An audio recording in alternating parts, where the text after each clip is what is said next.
In this guide, I'm gonna clear out whether you can see if someone screenshotted your Instagram story or not. Let's get started. First thing you wanna do is update your Instagram app. For that, launch your App Store or Play Store. Search for the app Instagram. After app appears, if you find the option of update, click on it and update the app to its latest version.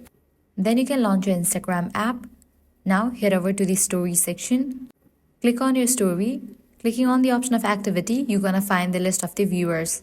Unfortunately, at the moment, Instagram does not notify if someone has taken screenshot of your story. Instagram does notify screenshot in only one place, that is when it's in photos or videos sent in DMs. If someone screenshot those, you'll see a small starburst icon next to the message. But if someone has taken the screenshot of your story, you won't be notified. But if in the future Instagram comes up with the feature, I'm gonna definitely update you guys.